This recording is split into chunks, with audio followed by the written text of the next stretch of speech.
আর আমার মনে হয় না যে আমরা সবাই চাই যে আমরা দিনটা কায়েম করি। আমার মনে হয় না আমরা সবাই এটা চাই। গুটি কয়েক কিছু মানুষ চায়, বাকিরা মনে করে কি দরকার এত ঝামেলায় যাওয়ার, কি দরকার, ভালোই তো আছি, স্ত্রী সন্তান বউ বাচ্চা নিয়ে আসি, চাকরি বাকরি করছি, ব্যবসা বাণিজ্য করছি, খাচ্ছি যাচ্ছি, এভাবেই কবরে যাব। কয়জন ফিকির করে যে আমি একটা তাফসির লিখে যাই বা একটা বই লিখে যাই, বা আমি অ্যাটলিস্ট কিছু হকের কথা বলে যাই, বা আমি অ্যাটলিস্ট একটা অ্যাসোসিয়েশন ফর্ম করি, দিনের জন্য কিছু করি, বা আমি অ্যাটলিস্ট একটা মসজিদ মাদ্রাসা করে তুলি, বা আমি যুবকদেরকে শিক্ষিত করার জন্য বা দিনের পথে আনার জন্য কোনো ফিকির করি, বা আমি আলেমদেরকে একসাথে করার একটা ফিকির করি। কয়জনের এই ফিকিরগুলো থাকে আসলে?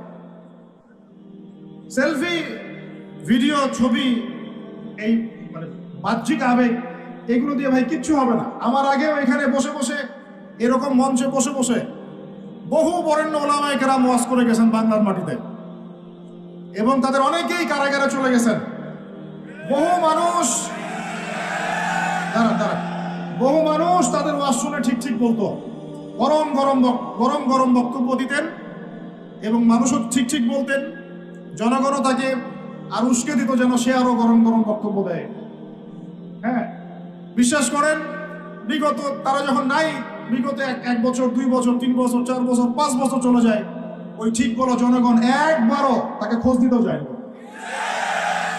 একদিনও দেখতে যায়নি তাকে, একদিনও তার পরিবারের খবর নেয় নাই, একদিনও জানে নাই তার স্ত্রী কিভাবে রাত কাটাইছে, একদিনও তার সন্তানের খোঁজ নেয় নাই, তাকে এই বিপদ থেকে মুক্ত করার জন্য টাকা পয়সাও খরচ করে নাই, মামলা মোকদ্দমায় দৌড়াদৌড়ি করে নাই। আমরা ফ্যান্টাসিতে দিন কায়েম করতে পারবো না। আমার কথা একটু তিক্ত, কিন্তু কথাগুলো বাস্তব। আজ না হোক কাল বুঝবেন ইনশাআল্লাহ, আজ না হোক কাল বুঝবেন ইনশাআল্লাহ। এখন 2023 সাল চলছে, 1444 হিজরি চলছে।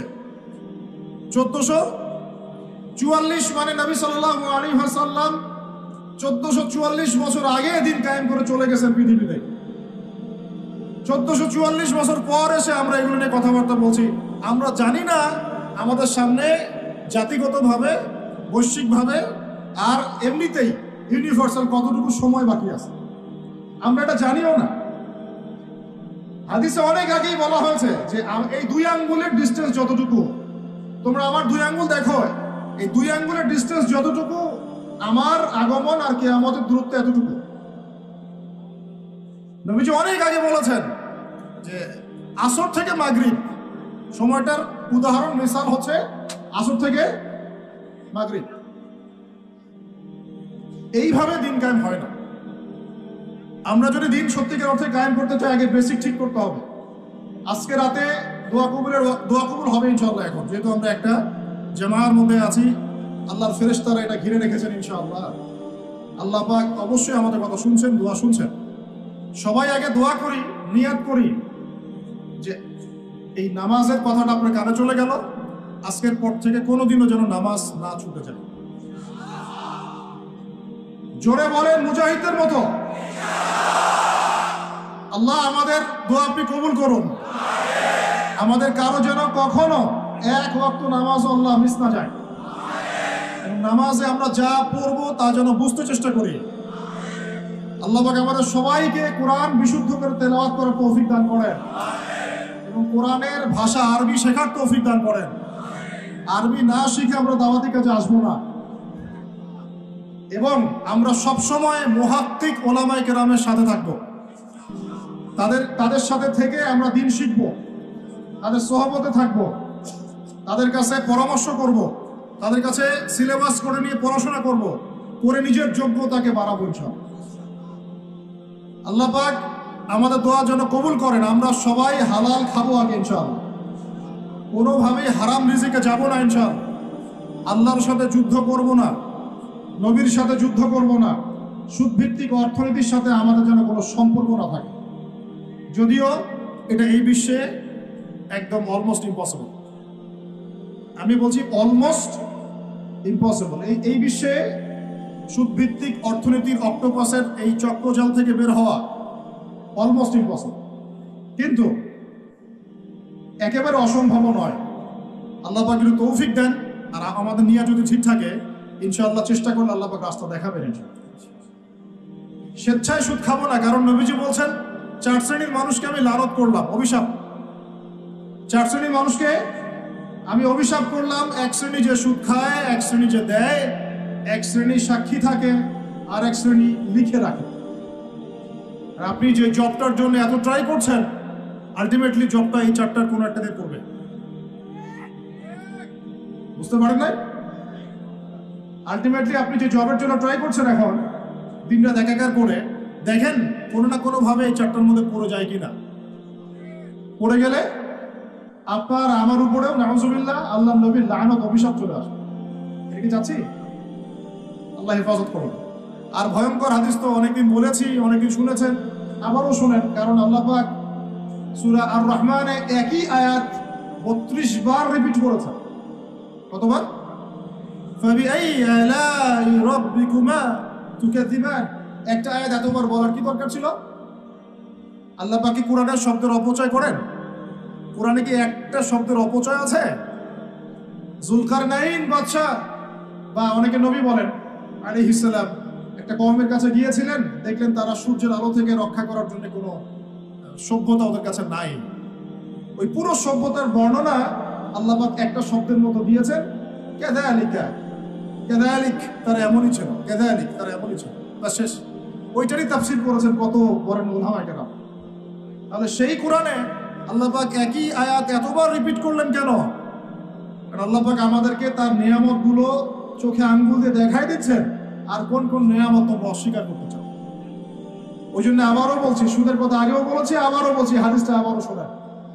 যে ব্যক্তি সুদ খায় সে যেন তার মায়ের সাথে জেনা করে। যে ব্যক্তি সুদ খায় সে যেন তার মাকে বিয়ে করলো। আল্লাহর কসম, আল্লাহর কসম করে বলছি। আর এই কথাগুলো বলার পিছনে আমার আল্লাহ সন্তুষ্টি ছাড়া কোনো স্বার্থ নাই। আল্লাহর কসম যে আমরা বাংলার জমিনে এই বিশ্বের ইহুদি খ্রিস্টানদের দ্বারা নিয়ন্ত্রিত এই অর্থ ব্যবস্থার মধ্যে ঢুকে পড়ে আমরা প্রত্যেকটা মুসলিম কান্ট্রি, শুধু বাংলাদেশে না, প্রতিটা মুসলিম কান্ট্রিতেই এখন সুদভিত্তিক অর্থনীতি চলছে। এবং আল্লাহর কসম করে বলছে আমরা মুসলমান হয়েও এখনো নিজেদের মায়ের সাথে জেনা করছি না। 7টা বিয়ে জায়েজ না জায়েজ এটা নিয়ে আপনারা প্রশ্ন করেন, কারণ হচ্ছে ভাইরাল ইস্যু, মজা লাগে, উত্তর আপনিও জানেন। কিন্তু সুদ দিয়ে যে মায়ের সাথে জেনা করতেছেন এই প্রশ্ন করেন না কেন? হ্যাঁ, বিয়ের সাথে নিয়ে প্রশ্ন করেন, দিন কায়েম নিয়ে প্রশ্ন করেন না কেন? শীতের দিনে বিয়ে করতে মজা লাগে না লাগে এইসব আলোচনা হয়, আল্লাহর জমিনের দাওয়াত জিহাদ নিয়ে কথা বলেন না কেন? যুব সমাজকে কিভাবে আল্লাহর দিকে নিয়ে আসা যায়, একটা সূত্রে গেঁথে ফেলা যায়, বরেণ্য ওলামায়ে কেরামদেরকে কিভাবে একটা জামায়ার মধ্যে আনা যায়, একটা আমিরুল মুমিনিন নিয়ে আসা যায়, এইসব চিন্তা করেন না কেন? সারাদিন কি এইসব মাসলা মাসাইল শিখতে থাকবেন? সারা জীবন এগুলোই করতে থাকবেন? সময় নাই হাতে আমাদের। এই জায়গাগুলো কে পূরণ করবে? এই জায়গাগুলো তো খালি হয়ে যাচ্ছে দিন দিন, কে পূরণ করবে? অনলাইনে বসে বসে পোস্ট লেখা সহজ, সমালোচনা করা সহজ, একটা কমেন্ট করা সহজ, লাইক শেয়ার দেওয়া সহজ। এই চেয়ারগুলো আপনি এসে পূরণ করেন, আসেন। এই চেয়ারগুলো, উম্মার নেতৃত্ব প্রদানকারী জায়গাগুলো আপনারা পূরণ করেন, আসেন। পড়াশোনা করেন, সাহসী হন, সবরের পরিচয় দেন, মুজাহাদা করেন, প্রশিক্ষিত হন, হয়ে আসেন, কথা বলেন, জামায়া গড়ে তোলেন, উম্মাকে নেতৃত্ব দেন, আসেন। এই জায়গাগুলো কাদের জন্য ছেড়ে দিচ্ছেন আপনারা? এই উম্মার দায়িত্ব আবু তো আদনানের নয়, এই উম্মতের দায়িত্ব আব্দুল মালিক সাহেবের নয়, এই উম্মতের দায়িত্ব এই মুস্তাকুর নবী হুজুর, ওসামা ভাই, আহমদুল্লাহ হুজুর, এই ইন্ডিভিজুয়াল মানুষদের নয়।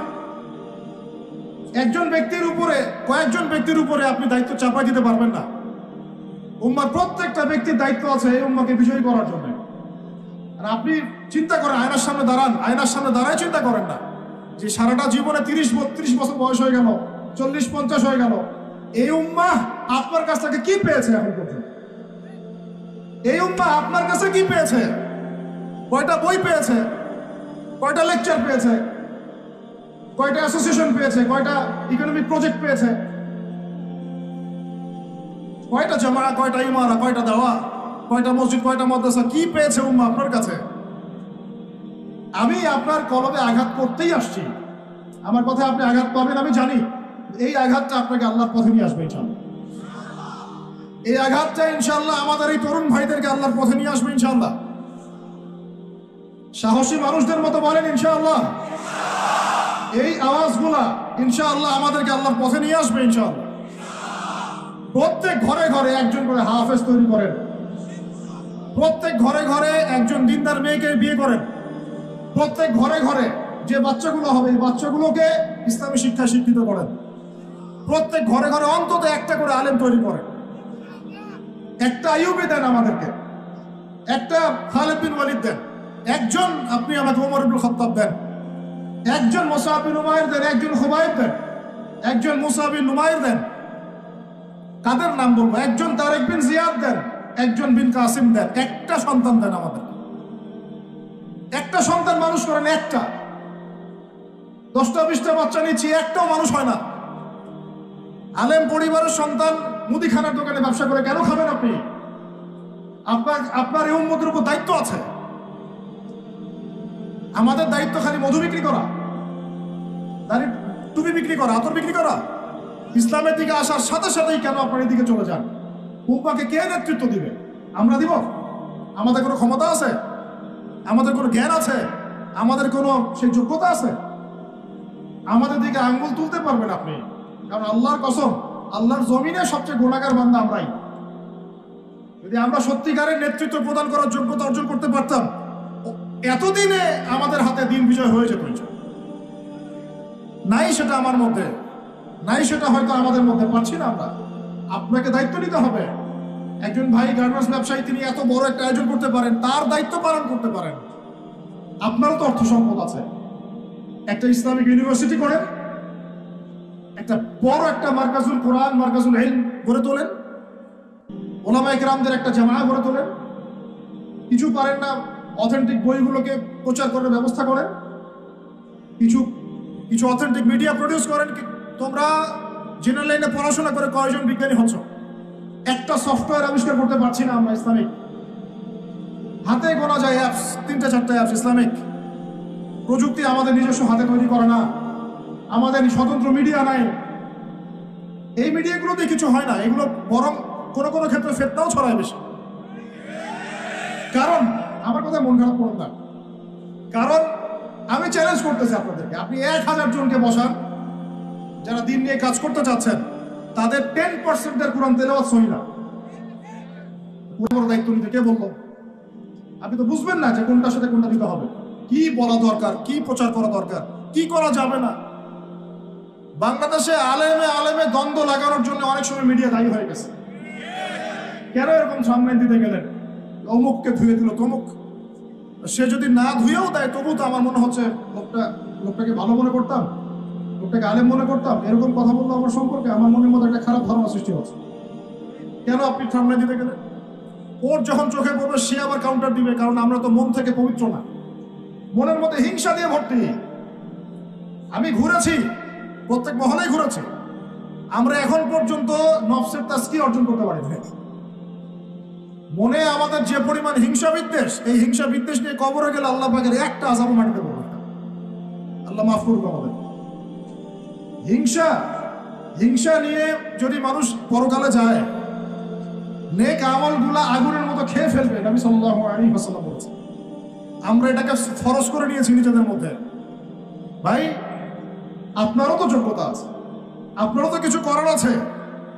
একটা অ্যাপস আবিষ্কার করেন, একটা বই লিখেন, একটা মাদ্রাসা করেন, একটা মসজিদ করেন, একটা ইসলামিক ইউনিভার্সিটি করে তোলেন, স্বতন্ত্র ইসলামিক মিডিয়া করে তোলেন। সবচেয়ে বড় কথা, কাজ যেগুলো হয় সেগুলো বিক্ষিপ্ত হয়ে যায়, এগুলো কোনো একটা সূত্রে গাঁথা না। এখানে একটা মাহফিল, ওখানে একটা, ওখানে একটা, ওখানে একটা, এখানে একটা মাদ্রাসা, ওখানে একটা, ওখানে একটা, এখানে একটা। 4 জন 4 ভাবে চিন্তা করেন, 4 জন 4 ভাবে চলেন। এখানে একটা সংগঠন ইসলামিক, ওখানে একটা, এখানে আর একটা, ওখানে একটা। একটা ওয়ার উম্মাহ জামাআ নাই বাংলাদেশ। তো আপনারা বলেন না আমাকে, এই উম্মাহকে কিভাবে আমরা বিজয় নিয়ে যাব? আমাকে আপনারা বলেন, ছোটখাটো প্রশ্ন করা বাদ দিয়ে আপনারা আমাকে উত্তর দেন, কিভাবে আপনি এই দুনিয়াতে আল্লাহ পাকের দ্বীন ইসলাম কায়েম করবেন? পথ পদ্ধতি কি আপনার কাছে? কি পথ পদ্ধতি, কিভাবে শুরু করবেন, তারপরে কি, তারপর কি, তারপর কি, তারপর কি, গন্তব্য কোথায়? স্বাধীনতা শুনছেন? বেলাল ইবনে রাবাহ স্বাধীন, যখন তাকে পিটানো হচ্ছে, সেগুলো দিয়ে বেঁধে শেষে টানা হচ্ছে, বেলাল ইবনে রাবাহ সেদিন স্বাধীন ছিলেন, কারণ তিনি আল্লাহ ছাড়া কারো দাসত্ব করেন। আবু জাহেলের নির্মম নির্যাতন, উমাইয়া বিন খালাফের নির্মম নির্যাতন বেলাল ইবনে রাবাহকে পরাধীন করতে পারে নাই। বেলাল স্বাধীন আঘাতের মধ্যে। সুমাইয়া স্বাধীন। সুমাইয়ার নাম শুনেছেন? আমাদের বোনরা তার নামই জানে। ওরা জানে কি প্রোডাক্ট আসলো বাজারে, কোন পার্লারে গেলে কি পাওয়া যায়, কোথায় গেলে কি হয়, কোন মার্কেটে গেলে কি পাবো। মার্কেট ভর্তি মহিলা দিয়ে, ভর্তি মহিলা, গার্মেন্টসও তো ভর্তি মহিলা দিয়ে। পর্দা কতটুকু মেনটেন হয় সেটাও ভাবতে হবে। জব করতে দোষ নাই, জব করতে দোষ আছে, পর্দা কতটুকু ভাবতে হবে না? আমরা যে বস্তুবাদী এটা আমাদের রাস্তাগুলি প্রমাণ করছে। আমরা আমাদের বাড়িঘরগুলো চকচকা করছি আর সরকারের রাস্তাগুলো ভেঙে ফেলতেছি। এখন ওই রাস্তাগুলো তৈরি করে দেওয়ার দায়িত্ব আমাদের, না? অবশ্যই আমাদের, কারণ আমরা তো খেয়ানত করলাম, সরকারি মাল দড়িয়ামে ডাল, এরকম চিন্তা করলাম। ওদিকে যেতে চাচ্ছি না। বোনরা শোনেন, ভাইরাও শোনেন, সুমাইয়া স্বাধীন। কখন স্বাধীন? যখন আবু জেহেল তাকে বলছে যে তুই এই জন্যই ইসলাম কবুল করেছিস যে মুহাম্মাদের সৌন্দর্য দেখে তুই তার প্রেমে পড়েছিস। নাউযুবিল্লাহ সাল্লাল্লাহু আলাইহি ওয়াসাল্লাম কি বলেছে বলেন? তুই মুহাম্মাদের সৌন্দর্য দেখেই মনে হয় তার প্রেমে পড়েছিস। নাউযুবিল্লাহ, আস্তাগফিরুল্লাহ। সুমাইয়া রাদিয়াল্লাহু আনহা তখন বাধা, হাত পা বের করার কোনো অপশন নাই, বাধা আছে। এক জটলা থুতু মুখে একত্রিত করে আবু জেহেলের মুখের উপর থু করে থুতু দিয়ে দিচ্ছে। আর আপনারা তো জানেন যে একটা থুতুতে অনেক কিছু হয় না? একটা থুতুতে অনেক কিছু হয়। এক থুতুতে ইমানদার মুনাফিক আলাদা হয়ে যায়। এক থুতুতেই ইমানদার মুনাফিক আলাদা হয়ে যায়। সুমাইয়াও থুতু দিয়েছিল আবু জেহেলের মুখে। এবার আবু জেহেল কি করেছে শুনেন। আবু জেহেল, তার কাছে একটা বর্ষা ছিল, বর্ষা চেনা যায়, বর্ষা সামনে অংশ চোখা, এটা দিয়ে সুমাইয়া রাদিয়াল্লাহু আনহার লজ্জাস্থানে আঘাত করে তাকে শহীদ করে দিয়েছে। ব্যথা অনুভব করলেন না? আমি জানি করেন নাই, কারণ সুমাইয়া আপনার কেউ না। সুমাইয়া আপনার কেউ না। সুমাইয়া আমার বোন না, সুমাইয়া আমার স্ত্রী না, সুমাইয়া আমার মা না, সুমাইয়া আমার খালা, ফুফু, চাচি, মেয়ে কেউ না। এই কারণে আমাদের আঘাত লাগে না। যদি আমাদের এই দেহটা যে অবশ, আমাদের উম্মার যে দেহটা যে অবশ, এটা তো বোঝা যায় চলমান বিশ্ব রাজনীতি দেখলেই। বিশ্বের যে কোনো জায়গায় মুসলিমরা আঘাত পাচ্ছে, মার খাচ্ছে, নির্যাতিত হচ্ছে। দোয়াও তো মুখ দিয়ে বেরো হয় না। তাদের স্মরণে একদিন কেউ রোজা রেখে একটু দোয়াও করে না, নামাজে একটু দোয়াও করে না, দুইটা কথাও বলে না, কোনো মানববন্ধন নাই, কোনো প্রতিবাদও নেই, কিছুই না। মানে পুরো দেহটাই প্যারালাইজড, শেষ, অবশ অনুভূতি। আর প্রত্যেকটা বর্ডার একটা অনিকেত প্রান্তর, যেখানে অনুভূতিগুলোর ব্যবচ্ছেদ করা হয়েছে, ফিলিংসগুলোকে ব্যবচ্ছেদ করে ফেলে দেওয়া হয়েছে, ফিলিংস নাই। সুমাইয়ার কথা শুনে আমাদের লাগলো না, কারণ সুমাইয়া আমার মেয়ে না, আমার মেয়ে আয়েশা তো আর না, আমার মেয়ে মারিয়াম তো আর না, আমার ছেলে ওমর ওসমান তো আর না। সুমাইয়া তখন স্বাধীন, যখন তাকে বর্ষায় শহীদ করা হলো, সে স্বাধীন, জান্নাতে চলে গেল। জুলাইবিজ একজন সাহাবী ছিলেন, ছোটখাটো মানুষ, ইসলাম কবুল করে আসছেন। খায়বার যুদ্ধের দিন নবী সাল্লাল্লাহু আলাইহি ওয়াসাল্লাম তার হাতে তাকে তলোয়ার দিয়েছেন এবং তাকে যুদ্ধে মানে অগ্রগামী যে সৈনিকরা থাকে প্রথম কাতারের দিকে, সেখানে থাকার মানে চান্স দিয়েছেন। তাকে মানুষ বিয়ে করতে চাইতো না, কারণ তার চেহারা সুরত খুব একটা ভালো লাগে না, বংশ নিচু, মানুষের একটা থাকে না প্রেস্টিজ ইস্যু। তার মনে কষ্ট। নবী সাল্লাল্লাহু আলাইহি ওয়াসাল্লাম একদিন প্রস্তাব পাঠালেন, তাকে চিঠি দিয়ে যে তুমি এই চিঠিটা নিয়ে অমুক গোত্রে যাও, গিয়ে বলো যে আমি বলেছি তোমাকে যেন মেয়ে দেয়। তখন তারপরেও মেয়ে দিতে চাচ্ছে না, কিন্তু সেই মেয়ে শুনেছে যে আল্লাহর নবী সুপারিশ করেছে, আমার যৌবনের উপর ধিক্কার, যদি আমি এই সুপারিশ না রাখি তিনি বললেন জুলাইবিস যেমনই হোক চেহারা, আমি তাকে বিয়ে করতে রাজি আছি। তিনি বিয়ে করলেন, সংসার হলো, শুরু হলো। এই সাহাবী খায়বার যুদ্ধে শহীদ হলেন। নবী সাল্লাল্লাহু আলাইহি ওয়াসাল্লাম তার চারপাশে দেখলেন, তার চারপাশে 12 জন ইহুদির লাশ পড়ে আছে। কয়জন? একাই 12 জনকে হত্যা করেছে এই সাহাবী। আল্লাহর নবী তাকে নিজের হাতে কোলে নিয়েছেন। কোলে মানে তার দেহটা এরকম ছিল আর কি, খুব লম্বা চওড়া না, নিজের হাতে কোলে নেওয়ার মতো নিয়ে নিজ হাতে তিনি তাকে দাফন করলেন। আর বললেন যে আমার এই সাহাবীর জন্য হুরে ঈনরা তাদের দরজা খুলে দিয়েছেন। তিনি তখন স্বাধীন। ওমর ইবনে খাত্তাব তখন স্বাধীন।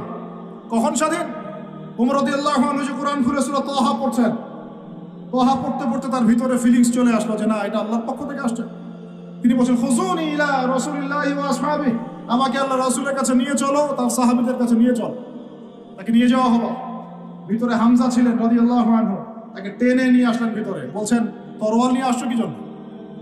হ্যাঁ, আলা তানতাহি হাত্তা ইয়াজআল আল্লাহু বিকা কারিয়া, ততক্ষণ পর্যন্ত কি তুমি ক্ষান্ত হবে না যতক্ষণ আল্লাহর গজব না আসছে তোমার উপরে?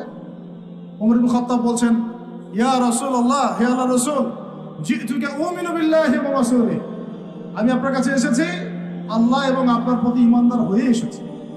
ওয়া বিমা জিতা বিহি মিন ইনদিল্লাহ, এবং আপনি আল্লাহর পক্ষ থেকে জানিয়ে এসেছেন এই কোরআনের প্রতি ঈমানদার হয়েই আমি আপনার কাছে এসেছি। আশহাদু আল্লা ইলাহা ইল্লাল্লাহ ওয়া আশহাদু আন্না মুহাম্মাদান আবদুহু ওয়া রাসূলুহু, কালিমা পড়লেন, মুসলিম হলেন, স্বাধীন হলেন।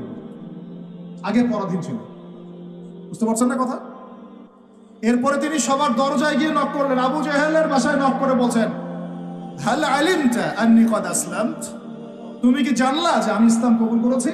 আবু জাহেল, তুমি কি জানলা, শুনলা যে আমি ইসলাম কবুল করেছি? আরেকজনের বাসায় যান, উমাইয়া বিন খালাফ, হাল আলিমতা আন্নী কদ আসলাম, তুমি কি জানলা আমি ইসলাম কবুল করেছি? ওয়াত্তাবা'তু মুহাম্মদ সাল্লাল্লাহু আলাইহি ওয়াসাল্লাম, আমি আল্লাহর রাসূলের ইত্তেবা করেছি। এরপর কুরাইশদের এই কাবার সামনে গিয়ে বলছেন ইয়া মা'শারাল কুরাইশ, হে কুরাইশ তোমরা শুনো, ই'লামু আন্নী কদ আসলামত, তোমরা জেনে রাখো যে আমি ইসলাম কবুল করেছি। ওয়া শাহিদতু আল্লা ইলাহা ইল্লাল্লাহ ওয়া আন্না মুহাম্মাদান আবদুহু ওয়া রাসূলুহু। এবার কুরাইশরা গিয়ে তার উপর আক্রমণ শুরু করলো। 40 জন 50 জন গিয়ে তাকে জাপটে ধরতেছে। তিনি একাই লড়তেছেন সবার সাথে। একজন এসে পরামর্শ দিচ্ছেন, ওই যে আপনারা যারা হিকমতের দোহাই দিয়ে কাপুরুষতাকে আড়াল করতে চান তারা শুনেন ওয়াজটা ভালো করে। যারা হিকমতের দোহাই পেরে কাপুরুষতাকে আড়াল করতে চান তারা শুনেন। উনি এসে বলেছেন যে আফালা কুনতা কাতামত, তুমি কি ইসলাম কবুলের এই বিষয়টাকে গোপন রাখতে পারতা না? কি দরকার ছিল এভাবে প্রকাশ্যে বলার? কি দরকার ছিল এভাবে কাফেরদের সাথে একটা দ্বন্দ্বে জড়ানো? শোনেন তারপরে তিনি কি বলছেন। তিনি বলছেন যে ওয়াল্লাহি, আল্লাহর কসম করে বলছি, লা উফাররিকান্না বাইনাল হাক্কি ওয়াল বাতিল কামা ফাররাকাল্লাহু বাইনাল লাইলি ওয়ান নাহার, আল্লাহু আকবার। তিনি বলছেন আল্লাহর কসম করে বলছি, আমি রাত এবং দিন আল্লাহ পাক যেভাবে আলাদা করে দেন এই রকম করে আমি সত্য আর মিথ্যা আলাদা করে দিব ইনশাআল্লাহ। আল্লাহু আকবার। এরপরে তার নাম হয়েছে আল ফারুক। কি নাম হয়েছে? ওমর এখন স্বাধীন। বলেন আমাকে, উম্মাহ স্বাধীন? উম্মাহ স্বাধীন? কিছু করতে গেলেই বলবে স্যাংশন দিয়ে দিব, কিছু বললে বলবে যে একদম টাকার মান কমাই দিব। আরো কিছু যদি বলতে চায় আমাদের প্রশাসন, গভর্নমেন্ট, তারা যদি আরো বড় পদক্ষেপ নিতে চায়, প্রশাসন গভর্নমেন্ট যদি বলতে চায়, বলতে পারে বা বলে ইউনাইটেড নেশনসে গিয়ে যে আমরা আমাদের দেশ থেকে আমাদের সেনাবাহিনী পাঠাবো গাজায় গিয়ে আমাদের পক্ষে, আমাদের মুসলিমদের পক্ষে যুদ্ধ করব, এই কথা যদি বলতে পারে বা বলে, দেখবেন তাদের সমস্ত শক্তি দিয়ে বাংলাদেশকে আক্রমণ করে ফেলছে। আর আপনি আমাকে বলেন আমরা স্বাধীন? উম্মাহ স্বাধীন? ওই তাগুতি শক্তির, বিশ্ব কুফরি শক্তির পরাজয় না হওয়া পর্যন্ত মুসলমানরা স্বাধীন না। আর ঈসা ইবনে মারিয়াম এই গাল গল্প করতে আসবেন না। তিনি মানুষকে খালি সুরসুরি মার্কা ওয়াজ করতে আসবেন না। তিনি আসবেন ওই গোড়ায় আঘাত করতে ইনশাআল্লাহ। আল মাহদি মানুষকে সুরসুরি মার্কা ওয়াজ করবেন না, খালি ফজিলত আর ফজিলত, এভাবে নয়। তিনি আসবেন দাওয়াতের মিশন নিয়ে, উম্মাহকে ঐক্যবদ্ধ করবেন, কুফারদের সাথে মুসলমানদের একদম সশস্ত্র যুদ্ধ হবে, তারপরে এদের একটা একটা করে খুঁজে বের করে মারা হবে ইনশাআল্লাহ। আল্লাহর কসম করে বলতেছি, আমাদের একটা মুসলিম ভাইয়ের রক্ত বৃথা যাবে না, একজন শিশুর রক্ত বৃথা যাবে না ইনশাআল্লাহ। একজন বোনের ইজ্জতের মূল্য ওদেরকে দিতে হবে ইনশাআল্লাহ। এই যে বিগত 1.5 মাসে তোমরা 19,600 জনকে হত্যা করেছো, একটা একটা করে হিসেব আমরা নিব ইনশাআল্লাহ। 1914 সাল থেকে 2023 পর্যন্ত প্রায় 3.5 লক্ষ মানুষকে হত্যা করা হয়েছে। এর হিসেব ওরা দিবে ইনশাআল্লাহ। এর হিসেব আমরা নিব ইনশাআল্লাহ। আমরা ছাড়বো না ইনশাআল্লাহ। আর মনে রাখেন, আমাদের এখানে কি হবে তারপরও আল্লাহ পাক করবেন না। আল্লাহ পাক জানেন কোন জায়গা থেকে দিন কায়েম করতে হবে। ঈসা ইবনে মারইয়াম 40 বছর ওই তখ্ত থেকে, ওই সিংহাসন থেকে পুরো বিশ্বটাকে শাসন করবে ইনশাআল্লাহ। আপনারা আঞ্চলিক রাজনীতি নিয়ে পড়ে আছেন থাকেন, আমি বিশ্ব রাজনীতি নিয়ে কথা বলছি। আঞ্চলিক পলিটিক্স নিয়ে আমার কোনো আগ্রহ নাই, কারণ আমি জানি এই পুরো সাবকন্টিনেন্ট শাসন করবে ঈসা আলাইহিস সালাম। যদি আমরা তার পক্ষের লোক হয়ে যাই তাহলে আমরা ইজ্জত সম্মান পাবো ইনশাআল্লাহ। আর যদি আমরা তার বিপক্ষে চলে যাই, দেখবেন জিল্লতি আর জিল্লতি নেমে আসবে। আল্লাহ মাফ করুন। এখন শুনেন, ইবনুল খাত্তাব স্বাধীন এখানে, হামজা রাদিয়াল্লাহু আনহু স্বীকার করে আসছেন। যুব ভাই আপনি শুনেন, এই যে ওমরের কথা বললাম, এরকম একটা ছেলে আমাকে দিতে পারবেন ঘর থেকে, প্রত্যেকটা ঘর থেকে পারবেন? সাহস আছে খালি বলবে যে আমি রাত দিন যেমন আল্লাহ আলাদা করে দেন, আমি সত্য মিথ্যা আলাদা করবো বলছি। পারবে? তোমরা টিকটক চালাচ্ছ, পাবজি খেলতেছো, ফ্রি ফায়ার খেলতেছো, মেয়ে নিয়ে পড়ে আসো। তোমরা কিভাবে উম্মাকে নেতৃত্ব দিবা? নামাজ পড়তেছো না, সাপ্তাহিক সওম তো রাখো না মনে হয়, আল্লাহ ভালো জানেন। দান সাদাকা কতটুকু করো আল্লাহ ভালো জানেন। কোরআন তেলাওয়াত করতে শিখতেছো না, কোনো আলেমের সোহবতে যাও না। ইউটিউব, অনলাইন, ফেসবুক, ব্যাস, that's all. YouTube, online, Facebook হচ্ছে একটা ফিতনার জগৎ। আপনি বলতে পারেন যে আমার লেকচারও তো যায়, অনেক বড় বড় আলেমের লেকচারও যায়, সব মেনে নিয়েই বলছে এটা ফিতনার জগৎ। সব মেনে নিলাম, আপনার কথা মেনে নিয়েই বলতেছে ফিতনার জগৎ। কারণ এর কন্ট্রোলও কুফর শক্তির হাতে, এর কন্ট্রোলও তাগুতি শক্তির হাতে। আপনি এটা নিয়ন্ত্রণ করেন না, এই প্রযুক্তি আপনি তৈরি করেন না।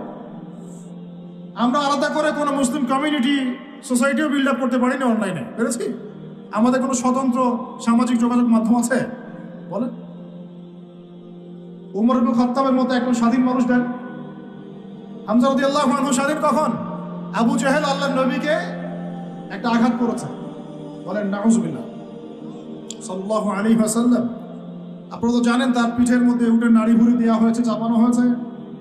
তো এই দৃশ্য একজন দাসী দেখেছে। হামজা রাদিয়াল্লাহু আনহু স্বীকার করে আসছেন, তাকে বলছে তোমার ভাতিজাকে এইরকম আঘাত করেছে আবু জাহেল।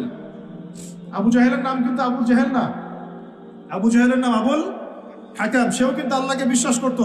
আপনারা মনে করবেন না যে সে একদম ইহুদি ছিল বা খ্রিস্টান ছিল, এমন না। সে আল্লাহকে বিশ্বাস করত, কিন্তু আল্লাহ পাকের বিধান মানত না। এখন হামজা রাদিয়াল্লাহু আনহু বলছেন, আওয়া ফাআলা যালিক, সে কি সত্যিই কাজ করেছে? হ্যাঁ, সত্যিই কাজ করেছে। আচ্ছা চলো দেখাও আবু জাহেল কোথায় আছে। তিনি ঘোড়া ছুটাই গেলেন কাবা ঘরের সামনে, গিয়ে বললেন যে তুমি আমার ভাতিজাকে গালি দিয়েছ, তুমি আমার ভাতিজাকে আঘাত করেছ, জেনে রাখো আমি আজকে থেকে আমার ভাতিজার দিনের উপর আছি। এই কথা বলার সাথে সাথে তার উপর আক্রমণের চেষ্টা করা হচ্ছিল। তিনি নিজে একটা ঘুষি দিয়ে আবু জাহেলের একটা দাঁত ফেলে দিলেন। দাঁত যে পড়ে গেছে কিনা সিরাতের কিতাবে এত স্পষ্ট নাই, কিন্তু আঘাত একটা ঘুষি দিয়েছেন এটা স্পষ্ট। ঘুষি দিয়ে বলছেন রুদ্দাহা ইন ইসতাতা'তা, রুদ্দাহা ইন ইসতাতা'তা, যদি সাধ্য থাকে এই ঘুষিটা আমাকে ফেরত দিয়ে দেখাও, সাধ্য থাকলে আমাকে আরেকটা আঘাত করে দেখা। আকুলু মা ইয়াকুল, আমি তাই বলি যা আমার ভাতিজা বলে। শাহিদতু আল্লা ইলাহা ইল্লাল্লাহ ওয়া আন্না মুহাম্মাদান আবদুহু ওয়া রাসূলুহু, আমি সাক্ষ্য দিচ্ছি বা দিলাম আল্লাহ ছাড়া কোনো ইলাহ নাই, মুহাম্মদ আমার ভাতিজা আল্লাহর রাসূল। ওর সাধ্য থাকলে আমাকে ঠেকা। এরকম জেনারেশন দিতে পারবেন? আপনার ছেলেটাকে এরকম, আপনার ভাইরাকে এরকম, এই আমাদের মায়েরা তাদের সন্তানকে এরকম, যে মেয়েদেরকে ঘরে নিয়ে আসছেন, এই মেয়েগুলাও কি সুমাইয়ার মতো? উম্মে আমারা একজন নারী সাহাবী, উম্মে আমারা, উহুদের যুদ্ধে চতুর্দিক থেকে আল্লাহ নবীকে আক্রমণ করা হচ্ছে, তিনি একাই তীর ছুটছেন। মহিলা সাহাবী, নারী সাহাবী, আমাদের নারী মেহেদি দেয় বসে বসে, তাও বয়ফ্রেন্ডের জন্য। আমাদের নারীরা ঘরে বসে বসে মেহেদি দেয়, পার্লারে যায় বয়ফ্রেন্ডের জন্য। আর উম্মে আমারা রাদিয়াল্লাহু আনহা, তাদের মতো সাহাবীরা জীবন দেন রাসূলের জন্য। স্বাধীনতা এই যে তারা স্বাধীন, আল্লাহর দাসত্বের অধীনে তারা কাউকে পরোয়া করতেন না। তখন উম্মাহ ছিল স্বাধীন। আর কি, আর কার কয়জনের কথা বলবো আপনাদের? মুসআব বিন উমাইর, বিখ্যাত সাহাবী, তরুণ সাহাবী, দায়ী মানুষ, এত দামি পারফিউম ইউজ করতেন, এটা এখনকার লাখ টাকা কোটি টাকার দাম হবে। বিত্তশালী পরিবারের, এই যে বিত্তশালী পরিবারের সন্তানরা শুনেন, আপনারা তো বাইক দাবড়ায় বেড়ান, গাড়ি ড্রাইভ করে বেড়ান, মাঝখানে অ্যাক্সিডেন্ট করে দেন, কেসও খান না, তার বাপের টাকা আছে পার পেয়ে যান, ইয়াবা খান, তারপরে গিয়ে মেয়ে নিয়ে ফুর্তি করেন, জেনা নিত্য নৈমিত্তিক ব্যাপার। একটা মেয়েকে পিছনে ওঠান, 7 দিন ঘোরান, আবার চেঞ্জ করেন, 7 দিন পর আরেকটা নেন। মুসআব বিন উমাইরও ধনীর সন্তান ছিলেন, ধনীর দুলাল। যখন ইসলাম এসেছে, কুরআন এসেছে, শুনেছেন তিনি ইসলাম কবুল করেছেন। মা সম্পত্তি থেকে বঞ্চিত করেছে, তাকে চাটাইয়ের মধ্যে জড়িয়ে নিচে আগুন দেওয়া হতো, ধোঁয়া দেওয়া হতো, আযাব দেওয়া হতো পারিবারিকভাবে। তিনি যখন নবীর কাছে আসলেন, নবী তাকে বললেন, তুমি মদিনায় যাও। কোথায়? মদিনায় গিয়ে দাওয়াতি কাজ করো। মদিনায় দাওয়াতি কাজ করতে লাগলেন। তার একক দাওয়াতে মদিনার 75টা পরিবার ইসলাম কবুল করেছে। এই যে মদিনায় যে ইসলামের আপনি জয় জয়কার দেখছেন, এটা মুসআব বিন উমাইর রাদিয়াল্লাহু আনহু দাওয়াতের একটা ফসল, আল্লাহ রাসূলের দোয়া। কয়টা পরিবার? এই 75 পরিবার এসে বায়াত করলেন নবীর কাছে। তারপরে নবী হিজরত করলেন মদিনায়। এমনি এমনি হয়নি, এটা প্রেক্ষাপট। ওই মুসআব বিন উমাইর রাদিয়াল্লাহু আনহু উহুদের যুদ্ধে শহীদ হচ্ছেন, তার গায়ে তখন 50টার বেশি তরবারের আঘাত আছে। কয়টা বেশি? তার মাকবারা ওখানে আছে, দেখে আসেন। তিনি স্বাধীন। ওই ময়দানে যারা সেদিন ছিলেন, ওই শনিবার সকাল 10টা থেকে, ওটা তো শাওয়াল মাসের, তাই না? শাওয়াল না, রমজানের পরে শাওয়াল মাসে যুদ্ধ হয়েছে। শাওয়াল মাসের 10 তারিখ, মেবি 10 তারিখ, 9 তারিখ, সিরাত কারা পড়েছেন, 9 বা 10 সকালবেলা যুদ্ধ হচ্ছে। ওই সময় পৃথিবীতে যারা ওই সময় যুদ্ধ করছেন মুসলমানদের পক্ষে, আল্লাহর জমিনের মধ্যে সবচেয়ে শ্রেষ্ঠ মানুষরা, সবচেয়ে শ্রেষ্ঠ জীবন, শ্রেষ্ঠ মৌত, ওখানে তারা উঠবেন, তখন তাদের গা থেকে মেশকম্বরের ঘাম ছুটতে থাকবে। মারেফত থাকলে আপনিও পাবেন, অন্তরের মধ্যে কলুষতা থাকলে আপনি পাবেন না, তো স্বাভাবিক। এখন মুসআব বিন উমাইর কি পরাধীন না স্বাধীন? বলেন, তিনি কি পরাধীন না স্বাধীন? স্বাধীন মুসআব বিন উমাইর। আরেকজনের কথা শুনেন, বলতে থাকলে আপনাদের সারা রাত ফজর হয়ে যাবে। জাফর ইবনে আবি তালেব নাম শুনে, তিনি বোন গিয়েছেন হাজতে, সোনার দোকানে। ইহুদি তাকে বলছে নিকাব খোলো, সে নিকাব খুলবে না। ইহুদি দুষ্ট, ষড়যন্ত্র করে তার কাপড়ের একটা অংশ রশি দিয়ে গিট বেঁধে দিয়েছে। আমাদের দিন ইমন উঠতে গিয়েছেন, সতর একটু খুলে গেছে, নাউজুবিল্লাহ। চিৎকার করে উঠেছেন। পাশে ছিলেন এক আমাদের আনসারী সাহাবী, আওয়াজ শুনেছেন। সেই আওয়াজ শুনে এক মুহূর্ত দেরি করেন নাই, মদিনায় ফিরে এসে নবীর কাছে পারমিশনও চান নাই। বুঝেন, দলিল বুঝেন।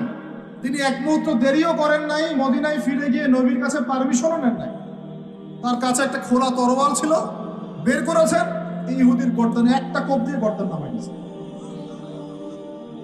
সাহসীদের মতো বলেন আল্লাহু আকবার। বাস বাস বাস বাস বাস, আমি টপিক হারাই ফেলব। বাস বাস ভাই, বসেন বসেন বসেন বসেন, আমি টপিক হারাই ফেলব। আমি দলিল দিচ্ছি আপনাকে। এই সাহাবী নবীকে গিয়ে জিজ্ঞাসা করেছেন, পরামর্শ নিয়েছেন, তার সামনে তার বোনকে এইভাবে চিজ করা হয়েছে, এক মুহূর্ত দেরি করেন নাই, গর্দান নামাই দিয়েছে। এবার ইহুদিরা মিলে ওই সাহাবীর উপর আক্রমণ করে ওই সাহাবীকে শহীদ করে দিয়েছে। নাই, শেষ, ওনাকে মেরে ফেলেছে। তারপরে এই কেসটা নবীর দরবারে আসলো। নবীর দরবারে আসার পরে নবী সাল্লাল্লাহু আলাইহি ওয়াসাল্লাম সাহাবীর ব্যাপারে কোনো সমালোচনা তো করলেনই না।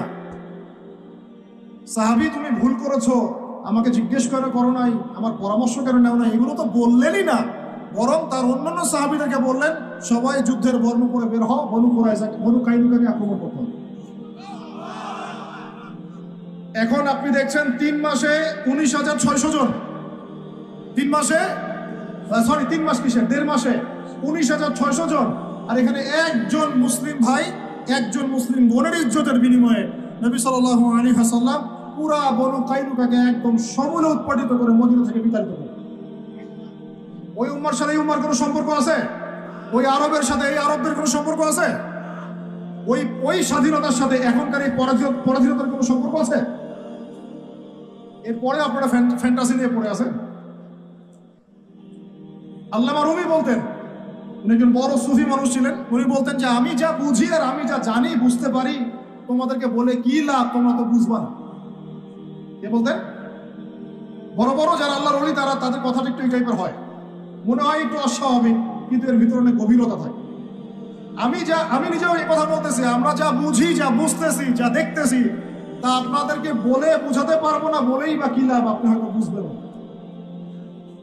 এই একটা ঘটনা দলিল পেলেন। আরেকটা শোনেন, আরেকটা কম হলো বনু নাজির রাসূলকে দাওয়াত দিয়েছে, দাওয়াত দিয়ে বলছে যে আমরা ইসলাম কবুল করবো, আসেন নেগোশিয়েট করি। নবীজি বসেছেন, নবী সাল্লাল্লাহু আলাইহি ওয়াসাল্লাম গিয়েছেন দাওয়াত দিতে বনু নাজিরের সিঁড়ির মধ্যে, এটাকে বলে দেয়াল, দেয়ালে হেলান দিয়ে আছেন।